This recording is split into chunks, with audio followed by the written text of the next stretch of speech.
વડોદરા મહાનગરપાલિકાની ચૂંટણી માટે આમ આદમી પાર્ટીના ઉમેદવારો પણ પ્રચારમાં એડી ચોટીનું જોર લગાવી રહ્યા છે।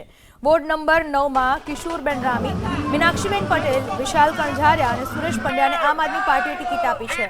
વોર્ડ નંબર 9માં આપના ઉમેદવારોએ લોકોની સમસ્યાઓ સાંભળી। આપનો આરોપ છે કે લક્ષ્મીપુરા વિસ્તારમાં અનેક પ્રોજેક્ટો અધૂરા રહ્યા છે। ગરીબ આવાસ યોજનાના મકાનો પણ જર્જરિત બન્યા હોવાનો આરોપ લગાવ્યો। આ વખતે કોર્પોરેશનની ચૂંટણીમાં વોર્ડ નંબર 9માં અમે જ્યારે લોકસંપર્ક માટે જઈ રહ્યા છીએ ત્યારે લોકો ખૂબ જ સમર્થન આપી રહ્યા છે અને લોકોના જે પ્રશ્નો છે એમને મળીને અમને જાણવા મળ્યું છે।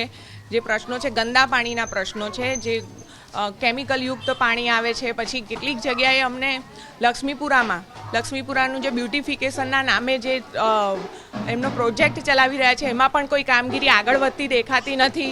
પછી જ્યાં હાઉસિંગ બોર્ડના જ્યાં ને ત્યાં મકાનો ઊભા કર્યા છે પણ કોઈ રમતનું મેદાનની કે બગીચાની કોઈ જગ્યા જે લોકોએ રાખી નથી। પછી આ જે હાઉસિંગ બોર્ડના મકાનો છે અમુક જૂના, જેને જર્જરિત થવાના કારણે એ લોકો ડિમોલેશનની નોટિસ આપે છે। આ પ્રશ્નો છે ઘણા ગરીબ લોકોના। તો ઘણા આવા બીજા ઘણા પ્રશ્નો છે જે અમને જનતા અમારી સામું રજૂ કરી રહી છે અને અમને વિશ્વાસ છે કે જો જનતા અમને બહુમતીથી જીતાડશે તો અમને સૌથી પહેલાં એમના આ બધા પ્રશ્નો પર અમે ફોકસ કરીશું।